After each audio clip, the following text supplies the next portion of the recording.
Boker Tov, messieurs, Chot Sadikim, on continue. On avait expliqué, donc hier, le bénéfice d'aimer ses enfants. Donc d'aimer ses parents. Et comment aussi aimer les autres, tout simplement. Aimer les hommes, les humains, aimer les autres. Il y a un grand bénéfice à aimer les autres. Un grand bénéfice à aimer les autres. La premier bénéfice, c'est dans ce monde-là. Lorsque une personne elle aime les autres, elle est tournée vers les autres, elle est amenée à aider les autres. Parce qu'en vérité, quand tu aimes, tu t'attaches, tu aides. Tu es là pour les autres, tu t'attaches aux autres. Tu es bienveillant envers les autres. Yazru akol. Sache qu'en retour, de manière naturelle, normalement, quelqu'un de normalement constitué, d'accord, dans la grande majorité des cas, les gens aussi t'aideront en retour. D'accord? Tu t'es donné à fond pour quelqu'un, tu l'as aidé, la roue, comme dit, la roue tourne, la vie c'est un boomerang. Et donc un jour, Ezrat Hashem, ces personnes-là, si tu as besoin d'aide, elles viendront t'aider. Paul, pire que ça, pas besoin d'aide. Et si la personne dans sa vie, elle a un coup dur, elle tombe au niveau financier, elle tombe au niveau de la santé, elle tombe, d'accord? Elle a un problème, Irbu Ozrav et Somchav, il ne sera jamais seul. Parce que cette personne, Béhémet, elle s'est donnée sincèrement, avec amour, on parle d'amour, on ne parle pas de manique, d'accord? Et on ne parle pas d'ailleurs d'attendre en retour. Là, le Rav, ce qu'il dit, c'est quelque chose de naturel. D'accord? Sache que de toute façon, quand tu vas aider les autres et tu vas amener à aimer les autres et tu les aimes sincèrement, d'accord? On parle d'un amour sincère. Automatiquement, l'amour, il appelle l'amour. D'où on apprend ça? Il dit le Balatania. Quand il dit Shlomo HaMelech, la phrase magique de Shlomo HaMelech. De la même manière que le visage qui reflète sur l'eau de la rivière, comme ça sont les cœurs des hommes. C'est-à-dire que lorsque tu vois ton visage dans un miroir ou sur le reflet de la mer ou d'une rivière, ce que tu montres comme visage, c'est le reflet que tu auras. Si tu souris, tu verras un sourire. Si tu fais la tête, tu verras quelqu'un qui fait la tête en face de toi. Et il dit c'est pareil. Comme ça, les cœurs des hommes. Si toi, maintenant, ton cœur il est rempli d'amour pour l'autre, ça va faire comme un effet de réverbération. Et cet amour, il va directement toucher la personne que tu aimes. Et cet amour-là va revenir vers toi comme un boomerang. C'est un effet de réverbération. D'accord? Mais il dit c'est pareil. Si toi, tu aimes les gens sincèrement et donc tu les aides, tu es avec eux, tu montres cet amour, tu montres cet amour-là, si la personne, un jour, elle a un coup dur, cette personne, au Hachem, elle sera aidée. Elle aura beaucoup de personnes autour qui voudront l'aider. Vim yamod adam negdol arrive imo. Et si maintenant, il y a quelqu'un qui te veut du mal, une personne qui te voudra du mal, sera en marloquette avec toi, Rabim yashtiku et amedabrim arom elachim otam. Alors, beaucoup de personnes qui t'aiment en retour, les feront taire tes détracteurs. Parce qu'ils t'aiment. Pourquoi? Parce que toi, tu l'as appris à les aimer, parce que toi, tu t'es obligé de les aimer, et toi, Bémet, tu les aimais sincèrement. Et donc, quand tu aimes quelqu'un, tu ne supportes pas qu'on parle mal de lui. Quand tu aimes quelqu'un, d'accord, on le voit. Si je parle mal de bon, non, pas ta femme, parce que tu n'aimes plus, mais on va dire, d'accord? Je parle pas de toi, d'accord? Je ne vais pas te griller. Ok. Si maintenant, je dis rien, d'accord? Si maintenant on parle mal de tes parents, mais tout de suite tu vas te lever comme un lion pour défendre l'honneur de tes parents, parce que tu les aimes. Pas seulement pour l'honneur de tes parents, parce que tu les aimes. D'accord? On parle mal de tes enfants, et tu sais que c'est pas vrai, que ce qu'on dit sur tes enfants, c'est pas vrai de toute façon, mais on parle mal de tes enfants. Et même si c'est vrai, on parle mal, on peut dire des choses de manière sensée pour que il y a une torellette, il y a un bénéfice à ça, pour que tu saches. Mais quand c'est dit de manière méchante, d'accord, tout ça, tout de suite tu vas te lever. Pourquoi? Parce que tu as un tel amour, pareil, quand tu as un meilleur ami. Ou des meilleurs amis, mais bon, en général, on en a un ou deux, pas plus. D'accord? Quand tu as un meilleur ami, et tu entends des gens qui parlent mal de ce meilleur ami-là ou de ta meilleure amie, tout de suite, tu te lèves comme un lion, comme une lionne, pour défendre ton ami, parce que tu l'aimes. Il dit, c'est pareil. Si, Béhémet, on parlera mal de toi, tous ces gens-là qui t'aiment parce que tu les as aimés, se lèveront pour défendre ton honneur. Et si la personne connaît une tristesse et une douleur dans sa vie, il aura, Baruch Hashem, des gens qui pourront l'épauler, des gens qui pourront l'épauler, des gens qui seront là avec lui pour partager sa tristesse. Et si Hacham, comme on a dit, il a un coup dur au niveau financier et il tombe dans la pauvreté, dans la précarité, il ne sera jamais seul. Parce que ces gens-là, ils vont venir l'aider, lui en premier. Pourquoi? Parce que cet amour, il est devenu réciproque. Donc là, c'est la Torah, il dit le Rav, c'est le bénéfice d'aimer les autres dans ce monde-là. Dans ce monde-là, Olam Hazeh. Aval, Torah, Olam Haba, il y a aussi un bénéfice pour le monde futur. Mais Chamat Ne'av Lakol, Az Dvaram Nishmaim. Écoute bien, et ça c'est vrai, c'est tellement vrai. Quand tu es aimé des autres, les gens ils t'écoutent. Les gens ils t'écoutent. Quand tu es aimé des autres, maintenant pour être aimé des autres, il faut les aimer. Tu ne peux pas être aimé de quelqu'un si tu ne l'aimes pas.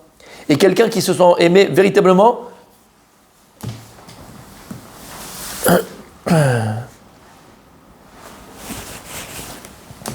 quelqu'un qui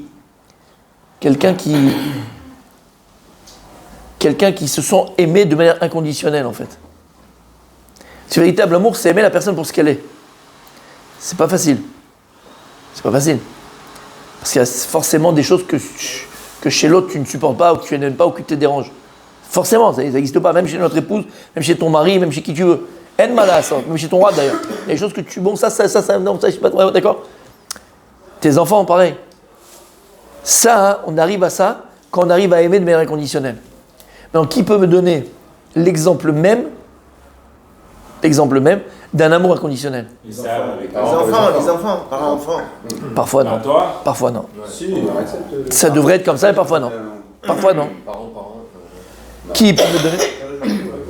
T'as fait? Kadosh Baruch Hu avec nous. L'amour d'Akadosh Baruch Hu pour nous, il est inconditionnel. Alors attends.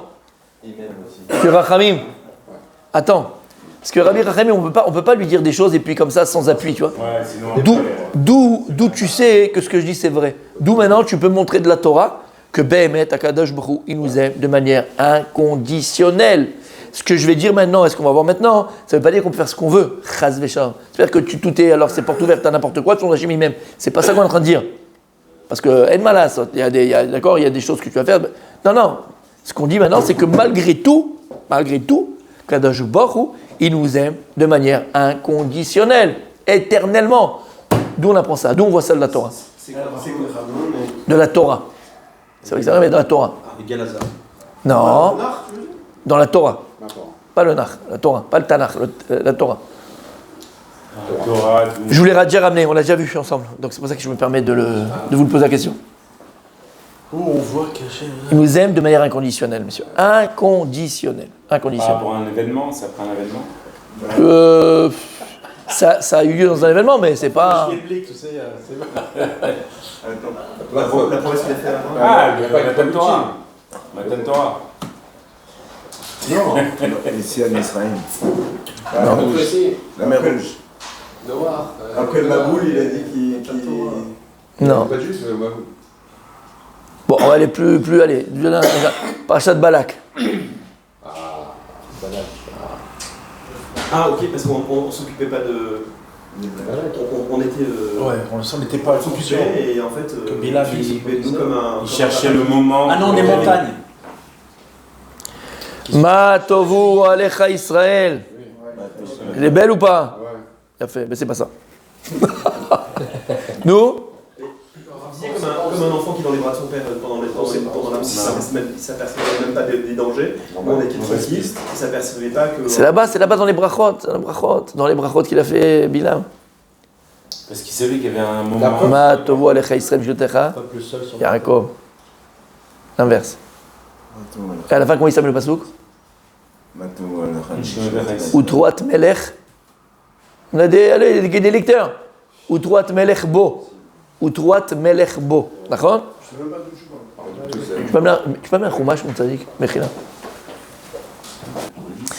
Parashat Balak, Perek Kav Gimel, Pasuk Kaf Alef. Kav Gimel, Kaf Alef. Donc dans une des brachot de Balak, il dit Lo ibit aven be Yaakov. Velo ra'a mal be Israël. Hashem Elokav imo utroat melech bo. Tu te rappelles ce pasuk? Il écrit comme ça Lo ibit aven be Yaakov. Rashi. Lo ibit aven be Yaakov. Ketargumo. Tu le traduis comme c'est écrit. Donc Hachem, il ne regarde, il n'observe pas la faute chez Yaakov. Velora mal be Israël. Il ne voit pas aussi le péché d'Israël.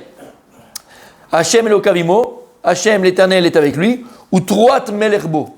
Là, on ne comprend pas. Troat, c'est quoi? C'est bizarre, c'est un sandwich. Alors, après, on comprend. Boutroit Melechbo. Qu'est-ce que dit Rashi? Davar Acher. C'est un Rashi que tu ne trouveras pratiquement nulle part dans toute la Torah Kula. Donc il dit Ketargumo, comme c'est écrit. Davar Acher, je vais dire une autre explication. Achare Pshuto, après le Pshat, tu comprends la traduction du Pasuk, ou Nidrash Midrash Nae. T'as jamais le Rashi qui te dit, qui donne des notes, toi, au Midrashim? Rashi t'amène un Midrash, t'amène le Midrash. Non, il te dit attention. Là, le Midrash, il est beau, il est agréable, il est nae, il est très joli. Donc tu vois, très joli, ça vient pas de moi. Ça vient de qui? Ça vient de Rashi. Midrash nae, c'est joli. Loïbit, il n'observe pas. Akadosh Borou, c'est qui Loïbit? Qui Loïbit? Hachem. Avant chez Yaakov. Il ne voit pas le péché qu'il y a dans Yaakov, dans l'âme Israël. Lorsque l'âme Israël transgresse devant lui, il n'est pas pointué derrière eux pour voir bon, comment tu as fait la bêtise. Lidbonen, un tout petit méchila. Je vois plus rien, je te jure. Lidbonen, Bémet, est-ce que c'est pas pire un petit? Là, tu vois quelque chose, toi? Non, rien. Ah, d'accord, ok, on est d'accord. Lidbonen, be'avniyot, shelaem, pardon. Ou be'amalan, shenovrim al dato. Akadosh Baruch Hu, il n'est pas midbonen, il ne réfléchit pas, il ne met pas toute sa réflexion à essayer de comprendre et de voir tout le péché d'Israël. Bon, il en fait, c'est comme si tu vois le gosse en train de manger le Nutella, d'accord, il s'est sali, tu lui as dit, mange pas de Nutella, hein, et il s'est sali le truc, la nouvelle chemise que tu lui as acheté, il a mis dans le mur, d'accord, ce que tu veux. Il a fait pas que manger le Nutella, il fait d'autres bêtises à côté, tu vois ce que je veux dire? Bon, tu es là, écoute mon fils, remets le Nutella à sa place. T'as vu qu'il a fait, tu l'as réprimandé et tu regardes pas tout. Kabiachol, Akadosh Baruch Hu, il regarde pas toutes les préparations d'avant, d'après, de pendant, le machin. Bon, il a vu le péché. Hachem, il n'est pas. Il ne laisse pas réflexion. Aramal, Lachon Avera. Les fiches Avera Yamal. Ok. Hachem Elokavimo. Qu'est-ce qu'on a dit? L'amour d'Akadosh Baruch Hu, il est inconditionnel. Hachem Elokav Imo. Dieu l'éternel, leur Dieu, est avec eux. Alors vous savez tous que Bilam, lorsqu'il a béni en vérité les bénis Israël, des bénédictions qu'il a fait, on peut apprendre les klalot qu'il voulait faire à Israël. Rachid nous dit comme ça. D'accord? Je fais comme ça. Donc il dit, Hachem Lokavimo, Afilu machisinu amrim lefanav enozaz mitochan. Même si maintenant, chas v'shalom, on l'énerve, on le met en colère, on se rebelle contre lui, Enozaz mitochan, il ne bouge pas de parmi eux. C'est quoi la ta'ana des chrétiens? Le juif errant, on a vu les vrais, on est sorti d'Égypte, on est les Hébreux, on est tout ce que tu veux. On a fait la faute du Hegel, on a fait les veaux d'or, et Akadosh Baruch Hu, il a changé de peuple. Et eux, il nous a déshérités, et eux maintenant, et notre châtiment, c'est de errer dans le monde. C'est pour ça que pour certains chrétiens, Eretz Israël, qu'on est revenu sur notre terre et qu'on a un État, qu'on est revenu, pour eux, c'est l'antithèse de ce qu'ils pensaient. Ok, il a fait Méod. Et qu'est-ce qu'ils disent? Que, par exemple, eux, c'est le nouveau Israël. C'est ça. Ayen. Et c'est quoi le miracle qu'ils ont eu? Pour eux, c'est le nouveau Israël. Ayen quoi? Regarde, Ayen, c'est, allez, va regarder quoi? Le Testament. Non. Le gendarme à Saint-Tropez. Bah oui. Le premier gendarme à Saint-Tropez, le premier, hein, il y en a eu 5. Le premier gendarme à Saint-Tropez, vous vous rappelez la première scène, quand il court après le brigand là, qui volait les poules et tout ça, là. Non, vous vous rappelez pas? Ok, il lui court après, et le type il rentre dans l'église. Ils sont dans l'église comme ça, et il lui met il attrape et il lui met les menottes. Vous vous rappelez pas? Ah, et puis ils sont là-bas et c'est la chanson. Et là-bas, il parle de quoi? C'est la maison d'Israël.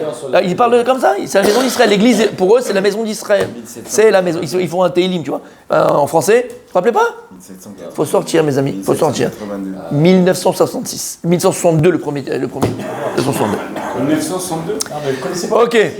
Donc, messieurs. Afilou machissin ou mamri lefanav enozaz. Et Akadosh Baruch Hu, il a obligé Bilam. D'accord? À bénir l'âme Israël et dire quoi? La vérité. Kakadosh Baruch Hu, il te dit malgré tout, c'est vrai, attention, c'est pas dire que maintenant on va être blanchi et qu'il n'y a pas de. On a vu les conséquences que quand on s'écarte à Baal, il dit à Kakadosh Baruch Hu, malgré tout, mon amour pour mon peuple, elle est inconditionnel. Enozaz mitocham. L'amour d'Akadosh Baruch Hu, elle est éternelle et infinie. Juste je termine, si je peux me permettre. Rashi, regardez ce qu'il dit. Non, je termine parce que je... Ou trois... Chaz v'shalom. Ils sont lourds, hein? Ah, ils sont lourds. Messieurs, Utruat Melechbo, c'est quoi? La shon chiba vereut. Comment on appelle une femme?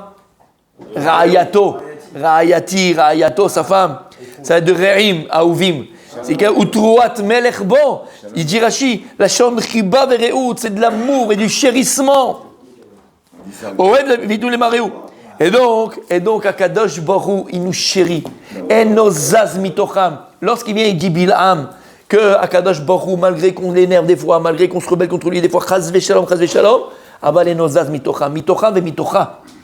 Ou mitocho. C'est qu'Akadosh Baruch Hu, malgré tout ce que il est toujours avec toi. Il est toujours avec toi. Le problème, c'est que nous mettons des écrans entre nous et Akadosh Baruch Hu. Nous, on ne le voit pas. Nous, on met des écrans. Et je raconterai une petite anecdote que j'ai déjà racontée. Rabbi Yonatan, quand j'étais plus jeune, on va dire, d'accord, il y a une chose qui me interpellé. Non, au contraire, je trouvais ça magnifique. Qui m'émerveillait. Ouais, ça va chercher le mot. Merci, mon Tzaï. Ah oui, tu avais quelque chose à dire. Vas-y. Si. Vas-y, après, je sais ce que je veux dire. Vas-y. Non, c'était juste un café. Il voulait un café. Oui. Parce que sinon, il n'y aurait pas eu Noah. Le déluge. Je peux te répondre? Ahavta otanu veratzita banu. Ahavta otanu veratzita banu. Alors, je lui ai donné la Torah. Il nous a déjà aimés. Par le mérite de nos patriarches. Nous, c'est Abraham, Yitzhak et Yaakov, Moshe, David, Yosef, Jomo. Hachem nous a déjà aimés. Non, avant, il a dit Ahavta otanu veratzita banu. Tu nous désirais.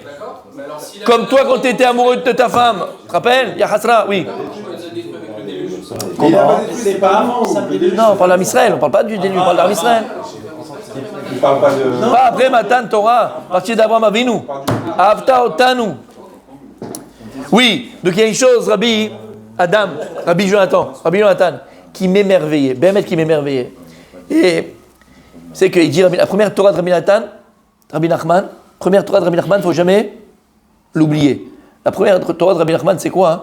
C'est une notion très importante où il nous dit, Rabbi Nachman, qu'un juif se doit d'acquérir la chokma. C'est quoi la chokma? Comment tu acquérir la chokma? En te posant les bonnes questions au bon moment. Koachma. C'est-à-dire que tout ce que tu vois et qui va t'étonner, d'accord? Quand tu vois maintenant un arbre pousser, un oranger pousser, tu es chez toi, tu as un petit jardin, tu vas commencer à planter. Petite bonne mets-toi 2 minutes, regarde la beauté de la chose, comprends comment ça marche, essaye de t'intéresser. Puis aujourd'hui, avec les moteurs de recherche qu'on a, tu peux apprendre plein de choses tout seul, tu peux être autodidacte pratiquement. Tu peux apprendre plein de choses. Non, mais bête. Bon, fallait les livres, fallait le machin. Aujourd'hui, tu peux tout savoir à tout moment. Intéresse-toi, Koachma, Lama, parce que c'est ça la Géoula. La Géoula, c'est de sortir l'intelligence interne de chaque création et le dévoiler. C'est ça la Géoula. Géoula, c'est dévoiler Dieu. Géoula, c'est dévoilement. C'est dévoiler Akadosh Baruch Hu, les galotes. Géoula, c'est les galotes. C'est dévoiler Akadosh Baruch Hu dans ce monde. Et plus tu dévoiles Akadosh Baruch Hu dans ce monde, quel monde? Monde matériel. C'est quoi ce monde? C'est un monde matériel. Donc tu dois comprendre Hachem dans tous les domaines de la vie, dans la géopolitique, dans la physique, dans l'univers, dans tout ce que tu veux. Comprends Hachem.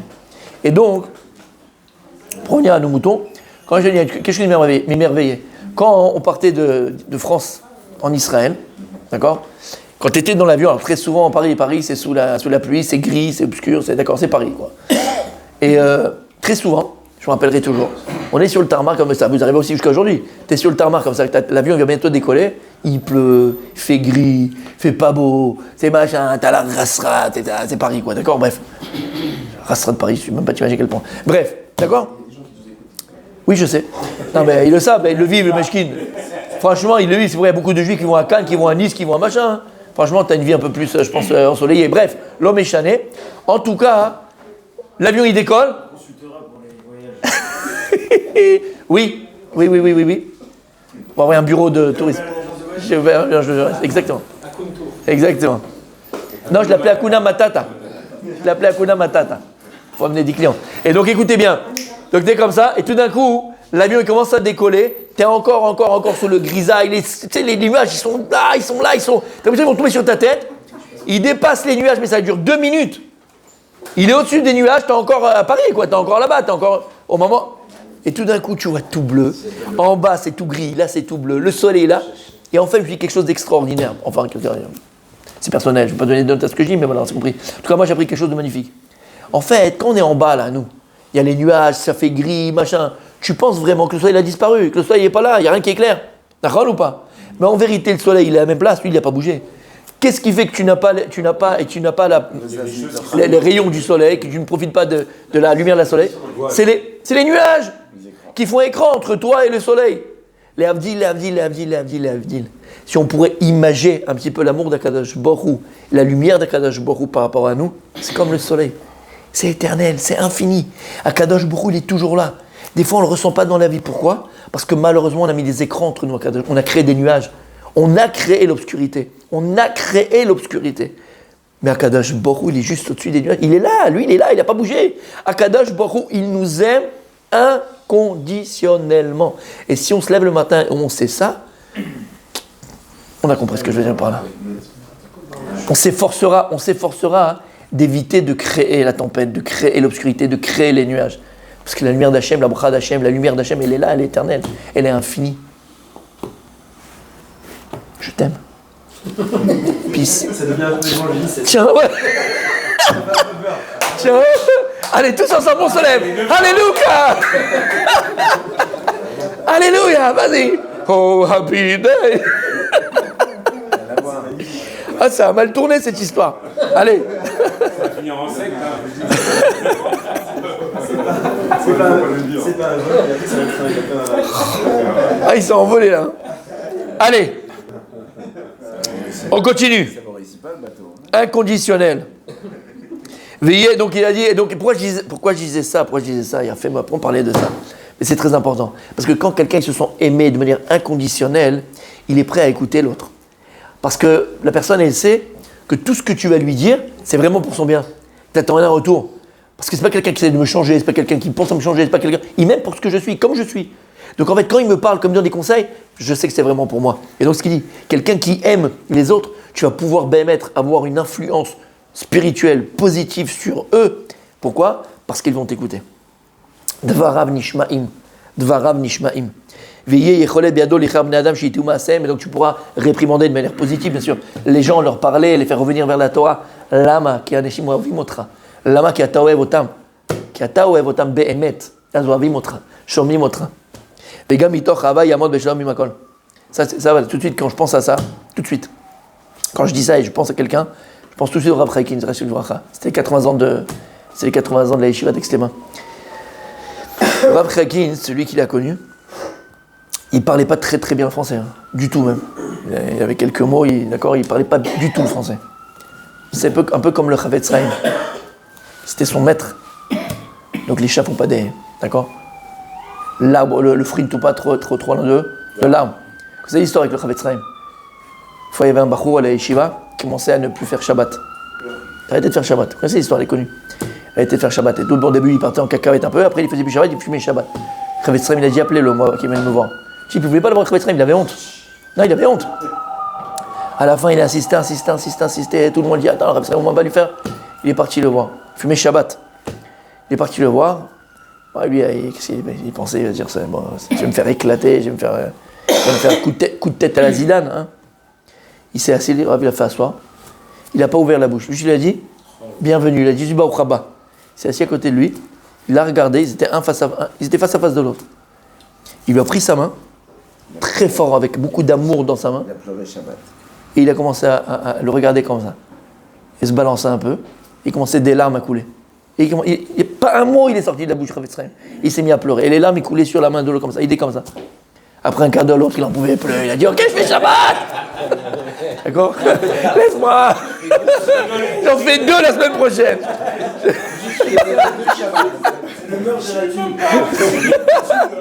C'est la vérité. Ça, c'est Chavetz Chaim. Ça, c'est Chavetz Chaim. D'accord? Et le type, Bémet, il a eu tellement que ça l'a touché le cœur. Il n'a pas parlé, le Rav. Pas un mot. Il a fait Shabbat. Toi, tu veux parler jusqu'à demain matin, tu fais des grands discours. Même le cafard qui était dans la pièce, il t'écoute même pas, personne t'écoute. D'accord? Non mais c'est vrai. Pourquoi? Parce que c'est un amour qui est inconditionnel. Je sais mon fils que c'est difficile, ça doit être dur pour toi, sans parler tout ça, le gosse il l'avait comme ça, sans parler. Et tout d'un coup, il a dit ok je fais Shabbat. Je prends sur le Mechilara. Et pourquoi je dis? Parce que le Rav Chaikin, c'est exactement pareil. Exactement pareil. C'est une Torah que malheureusement on ne connaît plus beaucoup aujourd'hui. Béhémet, c'est une Torah, elle existe, mais malheureusement on s'est écarté un peu de cette Torah. C'est une Torah pure, l'Ishma. C'est une Torah où il n'y a pas d'histoire de pognon. Excuse-moi d'en parler, mais j'en parle. Pas histoire de pognon. Pas une histoire de combien il va y avoir de gens qui vont t'écouter. D'accord? On s'en fout en fait. Il y a une Neshama ici qu'en face de moi, Mazé Michane. Une Neshama, c'est Olam Umlo. Cette personne, elle a des enfants, elle a une femme, elle a machin, elle a des gens. C'est Olam Umlo, une Neshama. Que c'est l'histoire du Rav Fedida de Lyon, non? Non. Avec le Rav Chaikin. Tu connais?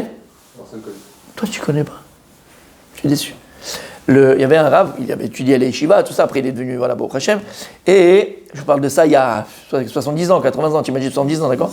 C'était un désert, Lyon c'était un désert. Il n'y avait pas d'école juive, il n'y avait rien du tout. Et le Rav s'appelait Rav Fedida, et il a été voir le Rav Chaikin qui était son maître, il lui a dit voilà, j'aimerais ouvrir une école à Lyon et tout. Le Rav, son visage, il s'est éclairé, il s'est comme ça, il a dit magnifique, vas-y mon fils et tout. Mais c'était le désert, il n'y avait rien. Et il est parti, Rav Fedida, il est parti, il a cherché un local, un machin, et machin. Quand il est au Rav, il le voit 2 semaines après à la Yeshiva. Il dit alors comment ça? Il dit voilà, ça y est, j'ai bientôt le local. Moi, j'ai commencé à faire pour les inscriptions, je vais commencer à envoyer des publicités, je vais commencer à envoyer à droite, à gauche. Magnifique, vas-y mon fils. Et le Rav, il est là à le... Exactement, à l'encourager. Je cherchais le mot, c'est plus sympathique. Et bref, le temps passe et tout. Alors il a l'épreuve, alors il voit de Shabbat. J'ai tous les professeurs, j'ai tous les machins, j'ai tout ce qu'il faut. Ah, magnifique. Mais j'ai pas les élèves, j'ai pas une inscription. Qu'est-ce que je fais, Rav? Il dit tu continues. Je dis, Rav, bon, j'ai encore quelques semaines avant la rentrée. Ok, Rav, continue. Il envoie, il coup de fil, coup de machin. Le Rav, il le revoit encore un autre Shabbat. Il dit alors, Kloum, Shundama, il pas un élève. J'ai le truc, j'ai l'école, j'ai le machin, j'ai les projets, j'ai tout, j'ai pas. Pas un élève. Le type, il est en Yéhouch. Notre Shabbat, le Rav, il le voit. Il dit alors, mon fils? Il dit Rav, Bémet, c'est bon, j'ai un qui s'est inscrit. Bon, maintenant, c'est la semaine prochaine, c'est le truc. Je ne peux pas ouvrir avec un élève, on ne peut pas ouvrir avec un, c'est ça. Bon, j'ai fait la Ishtadlout, j'étais au maximum de. J'ai fait la Ishtadlout. Le Rav, il l'a attrapé, il lui a dit mon fils, un élève, zéro Olam Umlo'o. Olam Umlo'o. Il dira, mais c'est de la. Non. Il a dit Bémet, il a dit Olam Umlo'o, c'est un monde, tu te rends compte, il a dansé avec lui, le Rav. Il lui dit écoute-moi bien, à la rentrée, tu prends les professeurs que tu avais prévus, la cloche, elle doit sonner, tout, tu fais exactement l'emploi du temps. Il dit mais Rav, c'est rigolo, on va se moquer de moi. Il dit tu fais Olam Umlo'o, un élève, il a dansé avec lui. Aujourd'hui à l'école à Lyon, là, du Rav Fedida, ils sont 1500 ou 1200 élèves. Il a ouvert. Il a goûté le Rav. 10 au milieu de l'année, plusieurs qui sont venus, et il a ouvert. Ils sont 1200, 1500. Première, il a ouvert. Il a ouvert. Avec le Rav Chaikin. Le mec, il est malade, c'est fini, il a absent. Le Rav Chaikin, messieurs, pour terminer, le Rav Chaikin. Le Rav Chaikin, lorsqu'il entendait qu'il y avait un... il entendait on lui disait qu'il y avait un couple à Lyon, à Marseille, ou d'accord, Paris, n'importe où, qui allait divorcer, c'était terminé, Béhémet, combien ils ont témoigné? Il a appelé quelqu'un de la Yeshiva, qui vient, tu prends la voiture, on part à minuit, ils arrivaient le matin, ils faisaient la tefila au net, ils allaient taper le matin à l'asbah chez les gens ils étaient comme ça, et machin, après il arrivait, il s'asseyait avec eux, ils bougeaient pas, jusqu'à qu'ils font le shalom, ils bougeaient pas. Ah, t'as regardé ça? Ouais. Il a accompagné voilà. 3h du matin. 3h du matin. À Lyon. Voilà. Ou avec ses bancs, je ne me souviens plus. Ouais, partout, il est à Lyon, il est à Lyon, Paris, partout, il est partout. Et c'est la France. Il a tapé. Bien sûr. Voilà. Tapé chez les gens, Rav Chaikin, ça c'est, il ne bougeait pas de la base, il n'a pas fait le shalom. Et combien il prenait? 0. Moins. Le sourire. Non, il prenait moins parce qu'il avait perdu l'essence, le machin, le truc, sur son compte à lui. Pas de la yeshiva, son compte à lui. Il prenait pas de la yeshiva. Tu me dis, bon, c'est pour la yeshiva, c'est le truc, j'ai la mouta. J'ai la mouta. Non, c'est vrai, j'ai la mouta. Non. Sur son salaire à lui. Sur son salaire. Ça existe ça aujourd'hui? C'est une Torah qui n'existe plus. On a eu la chance un peu d'être un petit peu. Oui, c'est un petit peu. C'est une Torah de Hémet. Et donc, on termine pour aujourd'hui, messieurs. Donc c'est la toilette pour les gens, ils t'écoutent parce que tu les aimes. Et il termine le Rav. Même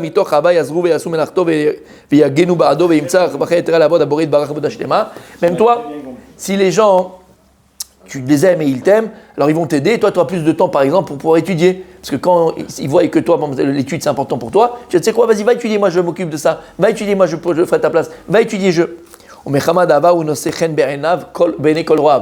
Et comme les gens, ils t'aiment, tu vas trouver grâce aux yeux de tout le monde. C'est quelqu'un qu'on aime, c'est quelqu'un qu'on a envie d'être avec lui, c'est quelqu'un qu'on a envie d'avoir son amitié. Et en plus, tu deviens un exemple pour tous.